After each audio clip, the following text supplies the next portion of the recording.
You all have a copy of my resume and one of my business cards in front of you because I thought that would be appropriate because that's the way I've been introducing myself to employers now for about 2 years. But my name is Peter Solt, and I joined the Science, Technology, and Culture program in the fall 2008 semester, so I've been here for 4.5 years. And I joined STAC because I have a love for creative writing.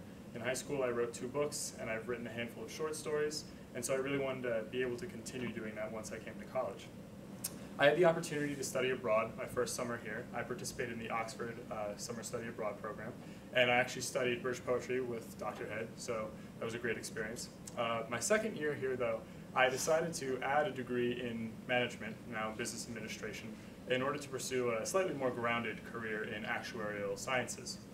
So since then, I've interned with Towers Watson, which is the world's largest human resources consulting firm, and Munich Re, one of the world's largest reinsurance companies. And I've also completed 3 out of the 5 preliminary examinations for the Society of Actuaries. In order to pursue my more liberal arts side of interest, though, I've also been preparing a short story to submit to the Dell Undergraduate Science Fiction Writing Award in a month. And I also recently won the Convergence Innovation Competition here at Georgia Tech with a group of fellow LMC students. So I'll be graduating in about a week's time with both of my degrees, and I'll be moving to Philadelphia to start my career with Towers Watson. But once I've gotten both my ASA and my FSA, which are both of the main designations for the actuarial field, I do want to go to a top business school in order to get an MBA in order to open up my career opportunities somewhat.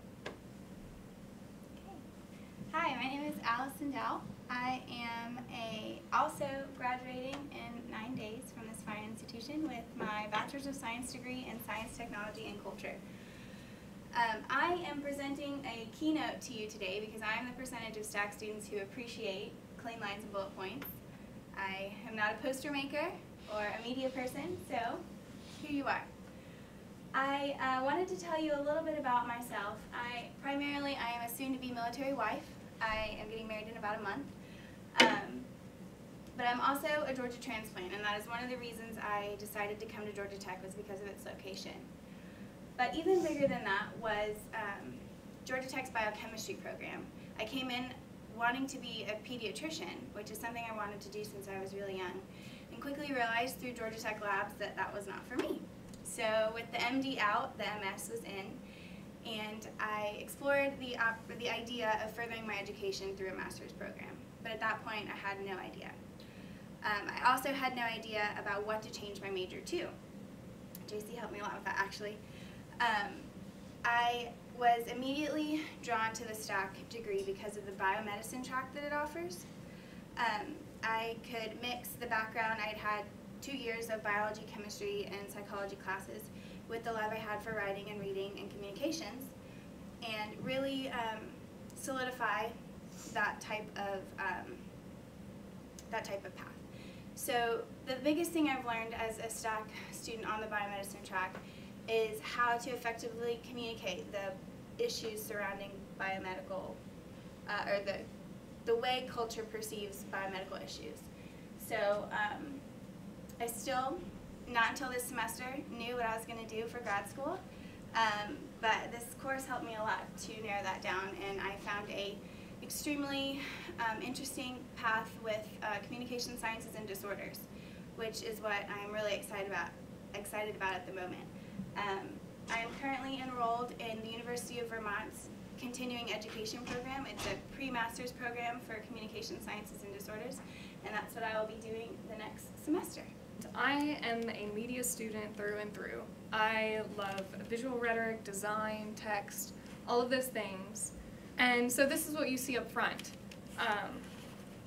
But deep down, I have a different interest. I love all things scaly, cold-blooded, and they are all my best friends. And I couldn't let this go as I progressed through my degree. They were always close to my heart.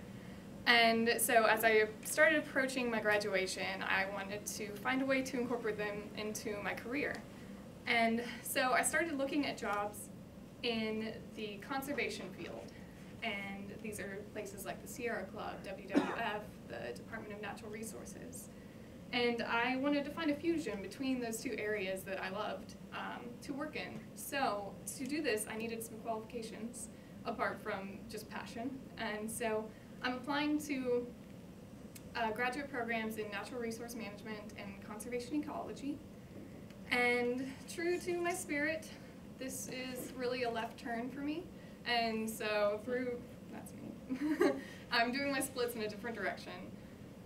And I need a little help through doing that. And this change was a sharp left turn, and this class has really kind of guided me along the way in finding out how to jump feet first into the scientific field. Hi, my name is Stuart Collier, and I'm also not one for posters or sort of elaborate presentations, but as someone whose focus at Georgia Tech has been on film studies, I thought a very bold and striking image from one of my favorite film noirs would be fun and fitting way to introduce myself. So basically my story dates back to high school when I had a tremendous interest in visual art, and senior year I sort of had a life-changing experience when I watched an old 1950s Japanese film that sort of spurred me into a love of film, film theory, film history, etc. And so I attended Georgia Tech and enrolled in the STAC program for really no better reason than Tech's reputation. But it sort of paid off because as a really hardcore humanities student and as a person really interested specifically in film studies, I sort of stood out and was able to get a lot of good opportunities. So for instance, I wrote 4 database entries for the American Film Institute's online film catalog. I gave a guest lecture on Jean-Luc Godard's 5-hour Histoire du Cinema for one of the classes here, and I'm currently set to write my undergraduate thesis on how online film communities are shaping global film culture. So I'm currently looking to apply to a master's in film studies for next year.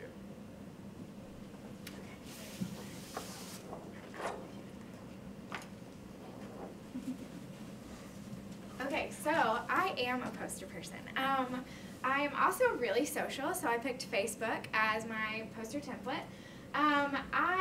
My journey to Georgia Tech was a little bit different. In January of my senior year of high school, I had already committed to the University of Georgia's journalism program, and my friend introduced the STAC program to me here at Georgia Tech. I didn't know anything about it, but the diversity of the STAC program, coupled with the communication that I really love and the journalism that I love, it was an easy choice after that. So these are some pictures just about me. I got married the summer after my freshman year of college, so just another aspect of a STAC student that's a little bit different than everybody else.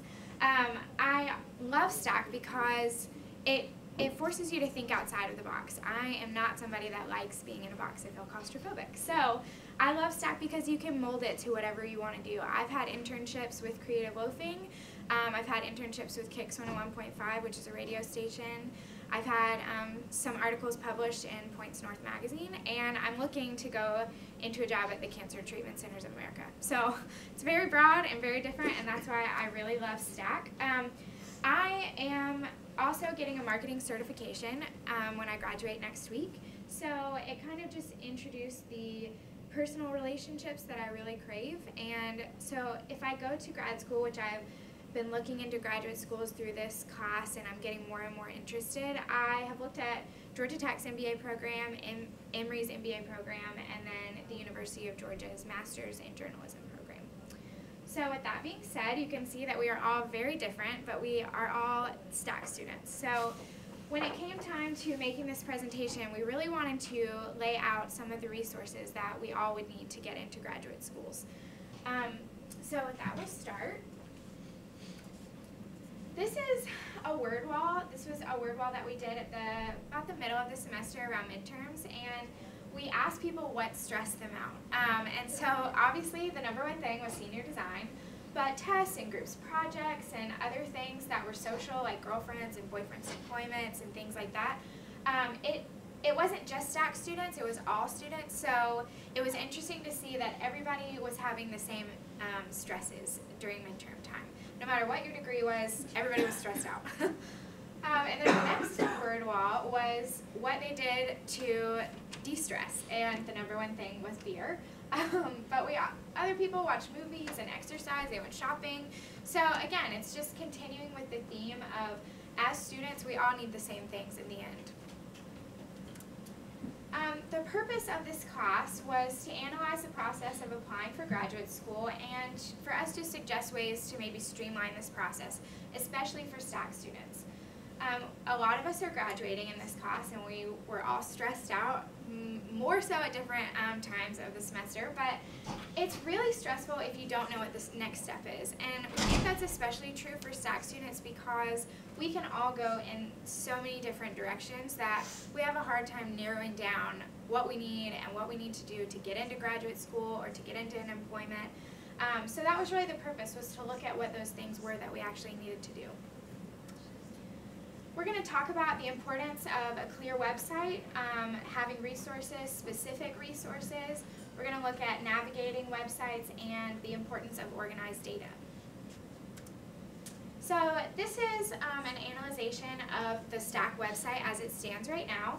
We found some things that were done really well, especially the definition of what STAC actually is. It makes sense on the website. Again, it draws people like me in when we wanted something more than just a typical journalism degree. We like the website design because it goes with Georgia Tech's theme and it fits right in. It explains the degree options really well. It explains the tracks, so it's not just one specific line that you can go down. You can have all these different areas that you can pursue. It also has a really great faculty page, which you would think would be something that every school would understand that that's important, but not every school does, especially when you're looking into graduate programs. We had a really hard time sometimes finding faculty and just people to connect with, so we really loved that. Some things that we said could maybe need a little bit of modification. Some of the updating things, we would love to see a list of specific alumni, and we'll go into some of these things in just a few minutes, and specific resources. Okay, so again, the faculty page. What we liked about the faculty page was that there's clear contact information, there's clear identifiers, and there's website links. So when you click on a faculty page, you have a face with each name. You know that these people are true to what they say they are because they have a website to prove it, and you can email them if you have any questions. So if you wonder about what STAC is, or how to use STAC in a graduate program or anything like that, it makes it really clear to get in touch with them. This was something that we felt could use a little work. On the STAC website, this was the events tab, and at the time of research, there were never any updates for the events. And the same goes for the STAC Society blog. The last time it was updated was August 31st, 2009. So why we think this is important is because as a student, a prospective STAC student, undergraduate or graduate, you want to know that there are things that are happening, and you want to know that it's a school that the STAC Society or the STAC program itself, that they're doing things for their students. And we do have all of those things happening all the time. So we just want to make sure that those things are talked about and maybe pictures added and just making it a lot more social. This was the Alumni and Employment tab. And although it does a really great job at laying out different programs that people have gone into or different jobs people have gone into, it doesn't really explain how STAC helped them get there. So if there was maybe the person that was web design and development at the Atlanta Braves, if they had a contact info or a little blurb about how STAC is influencing their job today, it would be helpful, especially when you're doing interviews, to say, I know this is a broad degree, but here's what it can do, and here's what somebody else is doing in this degree. So just putting a face to each of these areas would be really, really helpful, especially for people going into employment or going into graduate programs, like that middle part right there. And going along with that graduate program part of the employment tab, we have suggested some resources that could help make that a little bit bigger impact. For one, we've suggested that we put more information out there about the specific programs STAC students are working on. For example, when I was doing my grad school search, I looked at ecu.edu. Sarah looked at UGA's ecology website. If there is some way, and maybe this is where student profiles come in, we could have that information out there for students who also don't know exactly where they're going. They could go on and see see what other students have looked at. Along with that, there's a great area of resources in the documents people need for graduate school. I have put on here just 3 examples, resume, curriculum vitae, and the statement of purpose. We've looked at these documents in detail in this class, and we think it would be really beneficial to put them up on the website for students wanting to get into graduate school to examine. I have the CV linked out to one of the most valuable resources we found in searching for graduate school, and that is the Purdue Owl online writing lab. What I think is so great about the Purdue Owl is their explanations. They are clearly telling us what it takes to get into graduate school as far as documents go, and just providing a link to the Owl's website would, I think, clear up a lot of confusion about how to apply and provide deliverables for grad school. But we also wanted to point out some of the general resources we've looked at in our graduate school search. What we did was created a table with each student on Google Docs, and we put each of our resources that we used in our grad school search on that table, and I kind of went through and picked one of the ones we found to be most important. The types of resources that offer steps to finding the right grad program or tips for choosing the right grad program are really beneficial. I know for me, I spent a lot of time reading through this Newsweek article about finding the right graduate school. Sarah's going to talk about some more specific information that we can make available on our website. So in addition to sending students outward where they might find online resources, it might be really good to also bring them inward for resources. So it could be very beneficial for the LMC program, students and students outside of the program, to provide documents that are published by the LMC school that aid in the application process. And these aren't just limited to text. They can do blogs, video blogs, webinars, anything that provides more personal access to application information and tips, advice, things like that. So I created a blog entry on making contacts because I found going into the scientific field, it's very important to make contacts to find funding. And I was also going into a field that I didn't quite know the lingo. I didn't know how to talk to people. So the more people I talked to, the more I learned what exactly to say to lead to different places. So having a more personal tone in these types of documents rather than the commercial kind of catch-all things that you might find on other websites is that there's a benefit because students feel more connected because it's their program, it's the STAC program that's giving you this advice, or the LMC school. So there are different, I guess, levels of advice people need. The application process has, you know, your tests, your letters of recommendation, your personal statement, all of those barriers that you kind of have to go through. And so if you had a document for each of those things giving advice, and a blog format's a really good format for that because you feel like you're being spoken to. So I gave you all an example of my Making Contacts blog post, and this could also very much benefit the LMC school because people might be drawn to the school more if they see that they're publishing these kinds of documents to help out their students. Okay, so another one of our proposed resources would be some kind of basic guide to navigating and assessing graduate program websites. And this is because, as we've gone over several times before, like STAC students are so diverse that they splinter off into so many different directions, and they'll be interested in such a wide variety of sites that we need sort of a basic ground level guide or tutorial to help them find the information they need and navigate the sites properly. And so basically these are a few questions that students should be asking as they sort of assess the competency of, or the competence of graduate program sites. And so, like, what does it mean, for example, if what does it mean if a site is not offering certain images or certain information that other sites are offering? How does this gauge the competence of the website? And we thought that the digital media site and LMC would be as sort of a good model for what a competent graduate program site would look like in terms of layout, organization, how easily it can be navigated, and yeah, and like images it provides. So.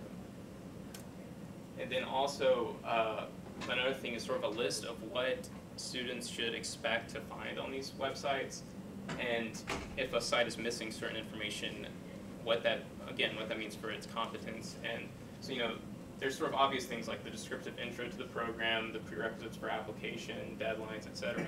But another thing we want to let students know is that there are things like financial information that a lot of sites are not upfront about and that they should be looking for, and also sort of supplemental information on student life, location, facilities, which again our digital meeting site is very good at providing, as I've shown here. And so basically that sort of a way to help students have a place to start as they start trying to navigate these websites and find a graduate program that's right for them. And so now Peter will discuss databases. So at the beginning of the semester, even though I won't be going to business school for a few years, I felt like it would be a good idea to go through the process of identifying some of the best schools for me. And so the first thing I really realized was that there's just an overwhelming amount of information out there regarding these schools. And you can see here, this is a very small snapshot of the top full-time MBA programs list on Business Week.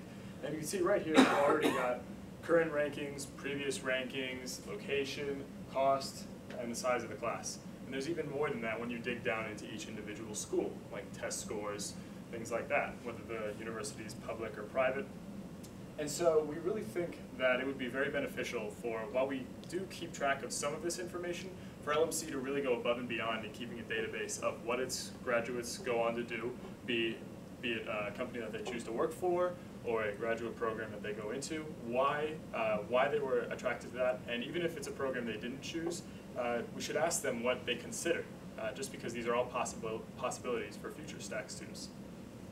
And so the best way to organize all this data, in my opinion, as a businessman, is with a very organized database. And this makes accessing relevant data very easy.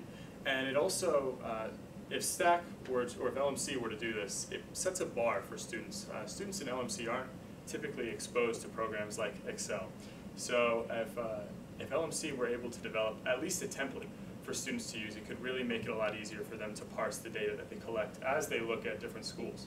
So if you would, this is a very simple example of something that I put together at the beginning of the semester. I just looked at top programs and I just listed the basic information about each program. So you can see where they are, the type of program, public or private, the cost, the duration of the program, how many people are there, the test scores you might need to get in.